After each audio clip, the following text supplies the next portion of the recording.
Hey, welcome back to the Conviction Fiction Podcast. We are back and we have taken a break. I took a break for a minute, but we talked about that in the last episode. Now we're getting into no more excuses, the power of radical responsibility. Now, with the power of radical responsibility, it's basically based on the premise if you are ready to challenge your perception of what it means to be responsible. Today, we're going to uncover how formerly incarcerated individuals are moving far beyond societal expectations, not just re entering, but innovating and leading. Join us as we explore the powerful, often unseen ways they are forging their own path and building a legacy that defies simple categorization.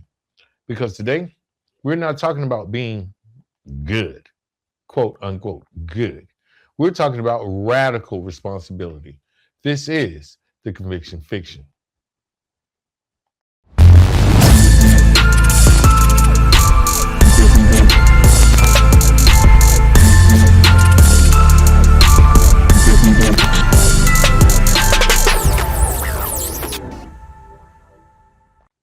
All right, welcome back to the Conviction Fiction. And today we're going to talk about, you know, not living with excuses. A lot of times people comment sometimes on the episode saying, hey, look, like a show of excuses. No, that's not really what's it about. We're talking about shifting the sands of what it means to be good. Let's start with that hard question, though.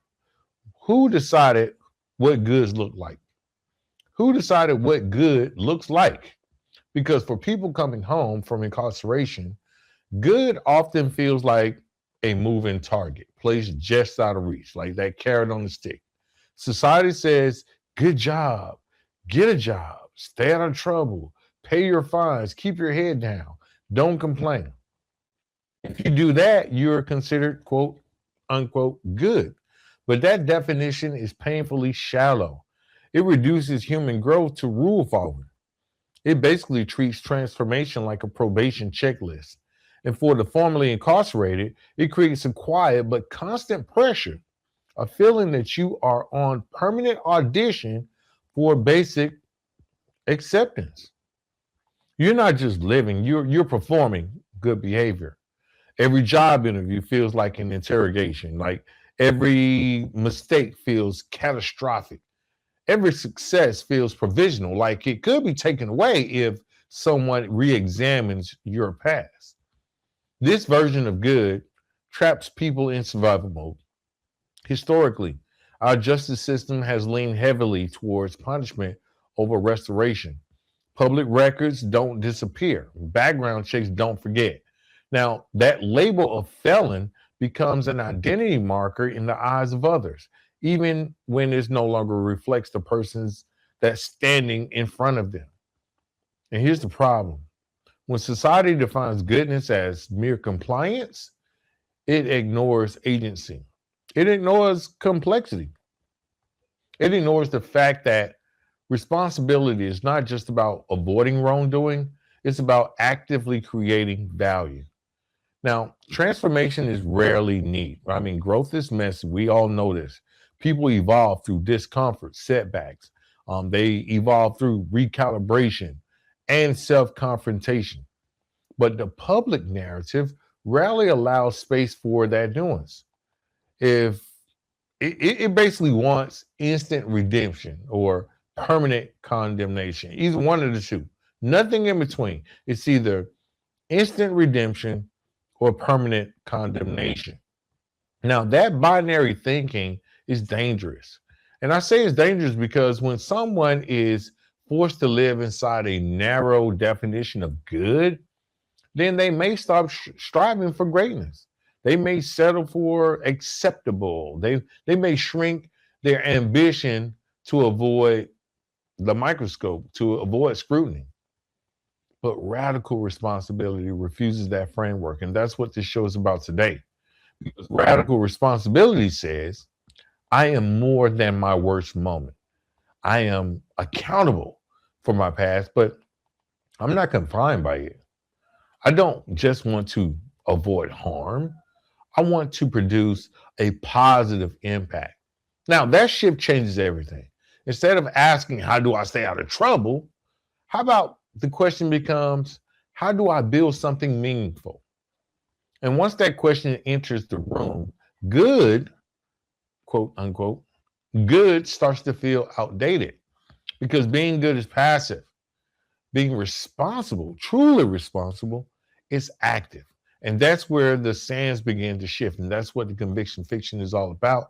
That's what we promote on our podcast. Be sure to go check out our website at the convictionfictionpodcast.com. There's some merch up there. You can also catch up on previous episodes, even become a guest on this show to talk about your journey, whether you're just as impacted by being on the inside or actually just as impacted by knowing someone that was on the inside and it affected your life. So with that being said, let's move beyond compliance. Let's move beyond like we got to get into the entrepreneurial spirit because we got to move past the survival stuff. Because once someone stops living under the constant pressure of proving they're good, something powerful can happen.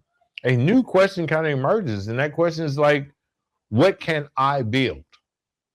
What can you build? When we're working in compliance, it says just follow the rules. But when we are into this whole notion of radical responsibility, we're asking, how do we create opportunity? Across the country, formerly incarcerated men and women are not just re-entering society, they're redesigning their role in it. They're launching cleaning companies, trucking firms, t-shirt printing businesses. Shout out to my guy out over in California, Josh Noack. He has a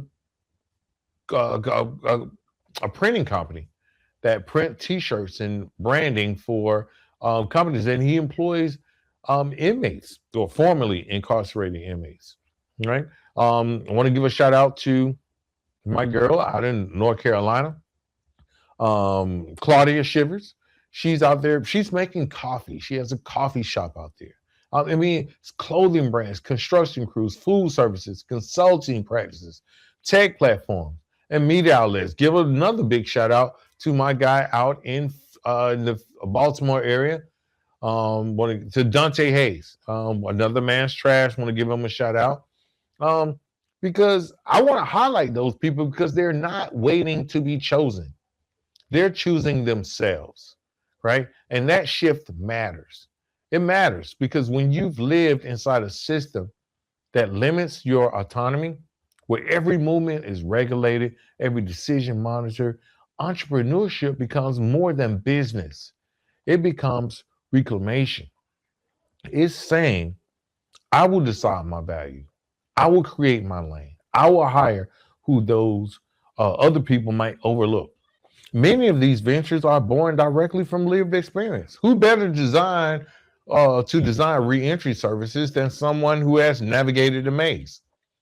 Who better to build workforce programs than someone who knows firsthand what barriers feel like? Honestly, think about it. Who would be better to mentor returning citizens than someone who has sat in the uncertainty of that first week home? Lived experience becomes competitive advantage. And here's the economic truth we don't talk about enough. When formerly incarcerated individuals build businesses, entire ecosystems benefit. Families gain stability.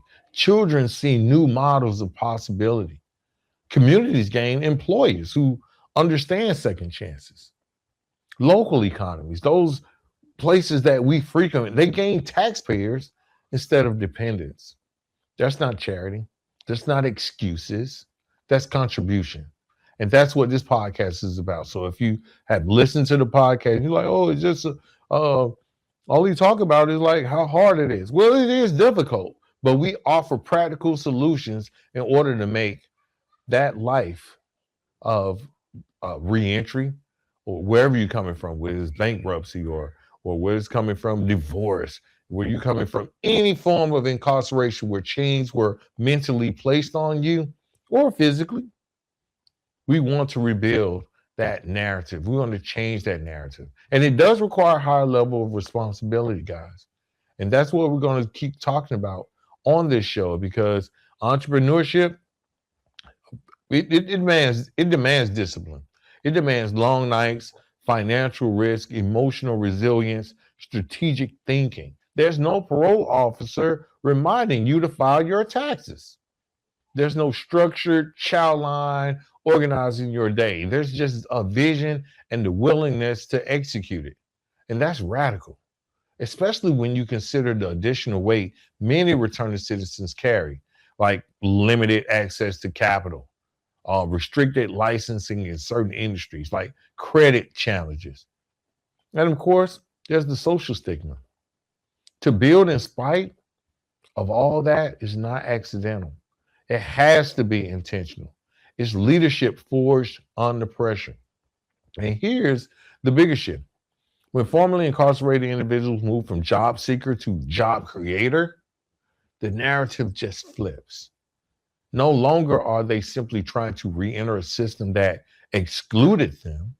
They are actively shaping that system. That's not compliance. That's ownership. Okay. And ownership is one of the highest expressions of responsibility. That is one of the highest expressions of responsibility. Now, of course, there are going to be some unwritten contracts when you're working through this. If you haven't, please go back and check out the episode um, about social contracts. We dived into an episode a couple of weeks ago about how there are some unwritten rules, unspoken contracts that we enter in on a daily basis, and especially when you're coming from the justice impacted side, how those social contracts affect our mental progression, right? And this is something that rarely gets named. We talked about it before. I'm going to hit on the subject a little bit today. It's about that unwritten contract of reentry. Because yes, there are official rules, right? We have parole meetings, you may have curfews, employment verification, travel restrictions. Those are visible. They're pretty much documented. However, the real pressure often comes from the invisible expectations, right? Those invisible, those unspoken agreements that say, hey, don't bring up your past unless you ask about it, or don't make people feel uncomfortable. Don't talk about injustice too much. And then, more so be grateful for any opportunity, even if it's beneath your skill set. You got to prove yourself constantly. Don't slip. Don't ever slip. And these expectations aren't printed anywhere, but they're felt in interviews, in boardrooms, at family gatherings, in networking events. It can be even in a church. All right. It's a subtle pause when someone learns about your record, the hesitation before trust is extended, the extra scrutiny over minor mistakes. I can remember it happened to me. I'm coaching I still coach a baseball team. And what had happened, one of the coaches, I guess we got connected on social media. You know how social media does. Social media ties everything together. And he ran across the Conviction Fiction podcast, right? He didn't know that I had a history or I had a podcast. I was writing books about the reentry process. And now here's the catcher. This guy was a detective for one of the local police departments here in the metro area, right? And of course, he has friends, and some of those friends were on other teams that I coached, and they were uh, in the criminal justice field too. That extra scrutiny, it really did something. I was like, should I just quit baseball? Right? That navigating that type of environment requires strategy. Now, radical responsibility wasn't just about staying compliant, just going out there doing the baseball stuff. It's about maintaining agency in rooms or around people that will question your legitimacy. And that takes emotional intelligence.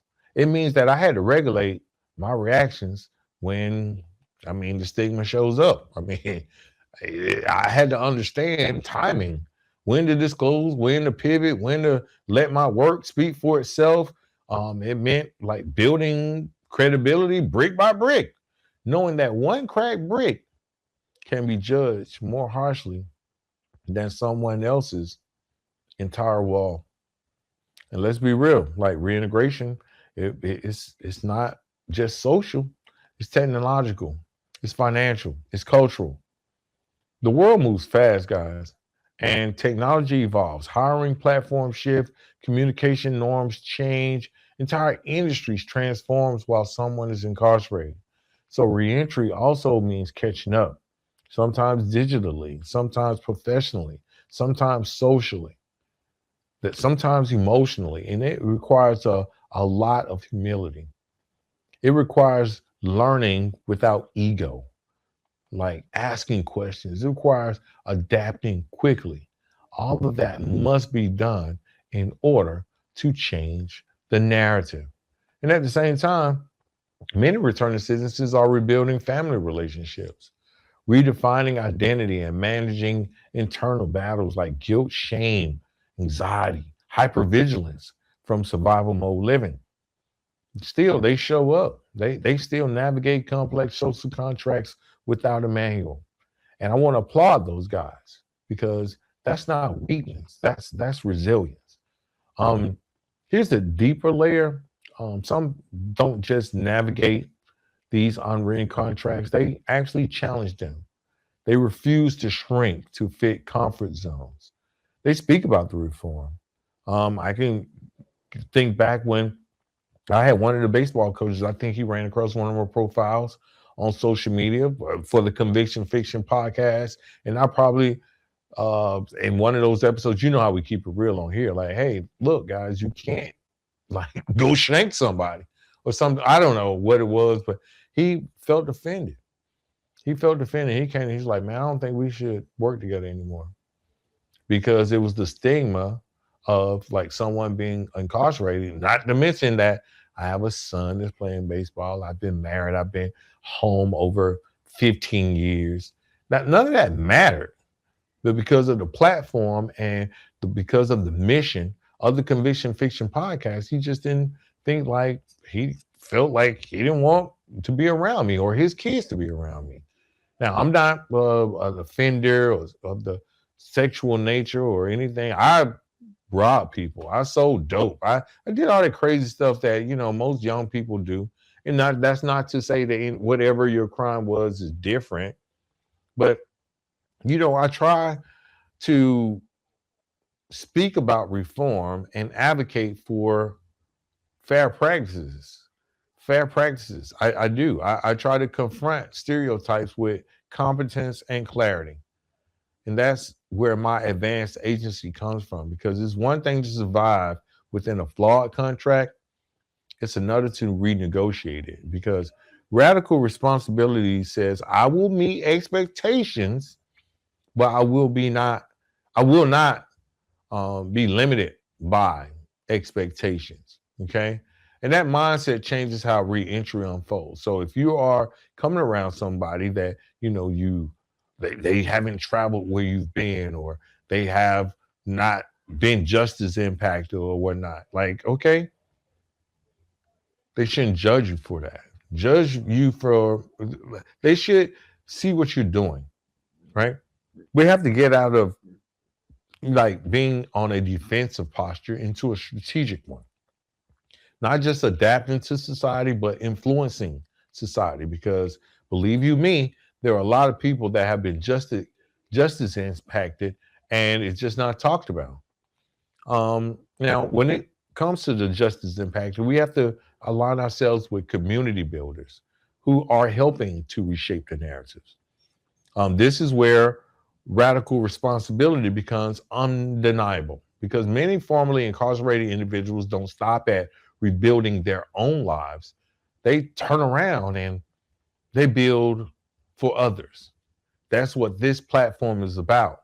That shift from self preservation to community investment is one of the most powerful transformations you will ever witness. Shout out to Coach Omar. Shout out to um, so many people, bro, that are out there. Dr. Terrence Berry uh, Focus 21 Foundation. Shout out to um, One more question. We want to get Dr. Travis Barber. Barber. And those are just local Atlanta. We can go to Jessica Jones up in Greater New York with her organization. It's one thing to come home. It's thing to welcome somebody home, help them secure employment, stabilize the household, and quietly move forward. That's admirable. It's another thing entirely to say, I remember what it felt like to struggle. Let me make it easier for someone else. Across cities and neighborhoods, returning citizens are mentoring youth who are walking the same streets they once walked. They are speaking in schools. They are in correctional facilities, churches, and community centers. They started a nonprofit. Shout out to um, uh, Dream Builders Foundation, right? Want to give a shout out for that program that has workforce development, recovery groups, and they advocate for coalitions. Okay. That's Ebony Rostover, just in case you want to go check it out. It will be in my socials. Many of you guys have seen her on the show before, but definitely we want to give those props to those people, or their flowers, so to speak, while they're still here fighting for the formerly just as impacted and just as impacted individuals as a whole.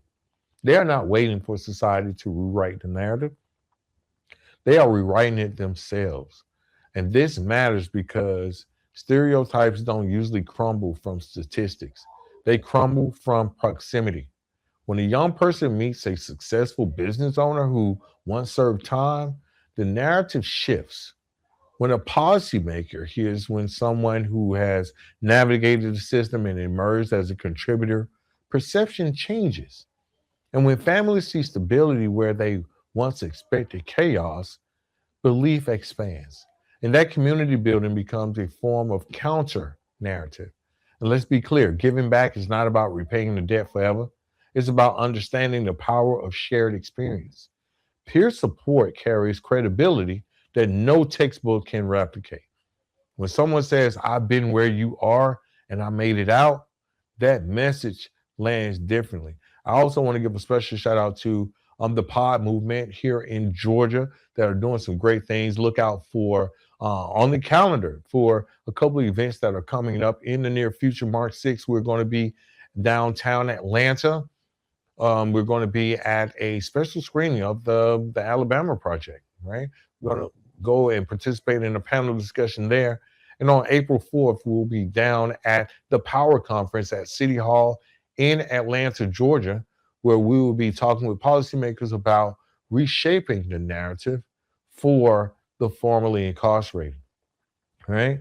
We're going to talk about empathy, bro. Where's empathy? There's empathy, there's realism, there's strategy born from learned experience.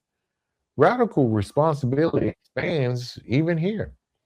It moves from I'm responsible for my actions to something more like I'm responsible for the environment I can help create.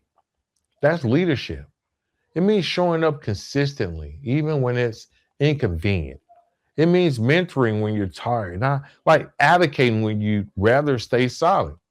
It means building coalitions instead of competing for spotlight.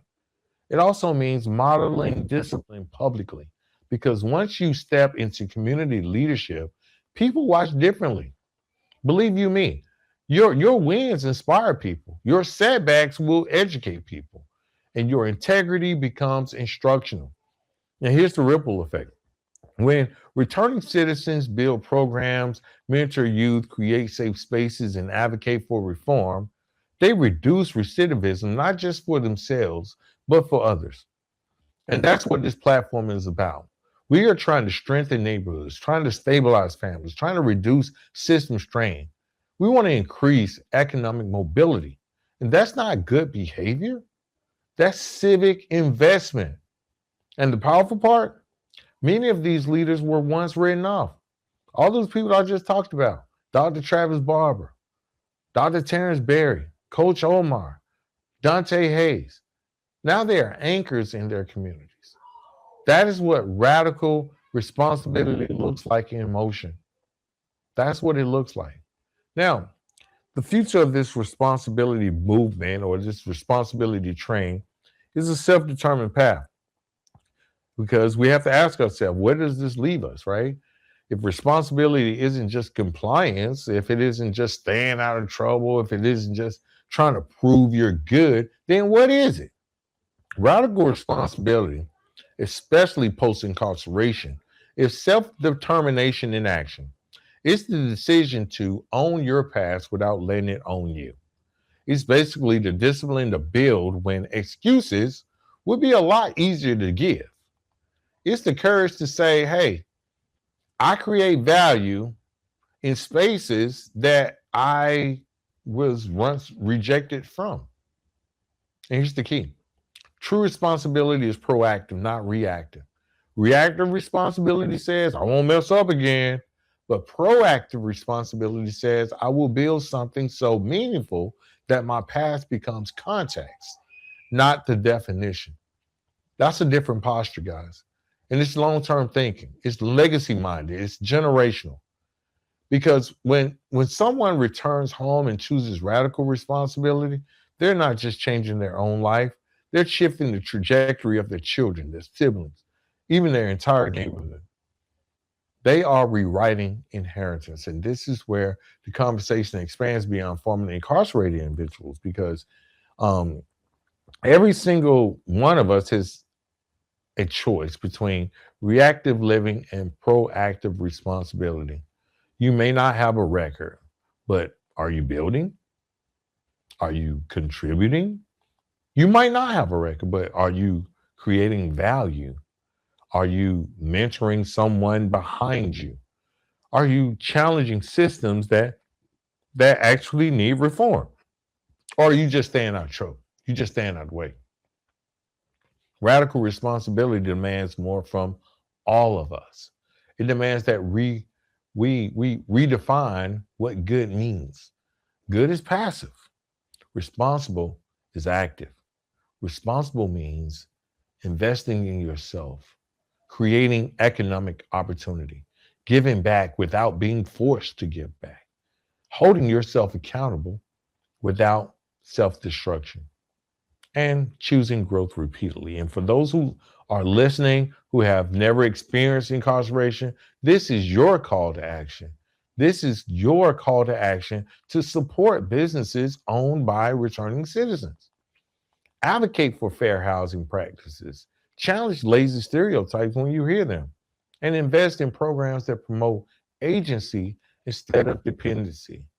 Don't just consume stories of redemption. If your baby daddy, your baby mama locked up, participate in environments that make redemption sustainable. Because when society only expects survival from people who have paid their debt, it wastes potential. And when we raise the expectation from don't fail again to lead, build, and innovate, we unlock something extraordinary. The future of responsibility is not about labels, guys. It's about ownership. It's about understanding that your worst chapter does not disqualify you from writing a powerful ending. It's about refusing excuses from yourself or from society or for those people that you hold accountable. No more excuses for staying small. No more excuses for blaming the past. No more excuses for limiting what's possible. Radical responsibility is a daily choice. And when it's fully embraced, it transforms individuals into leaders, leaders into builders, and builders into legacy creators. That is the power. That's the shift. That is the future. That's the conviction fiction. I want to thank you guys for joining me this week. I want to see you soon and never forget, let's continue to change the narrative. Peace.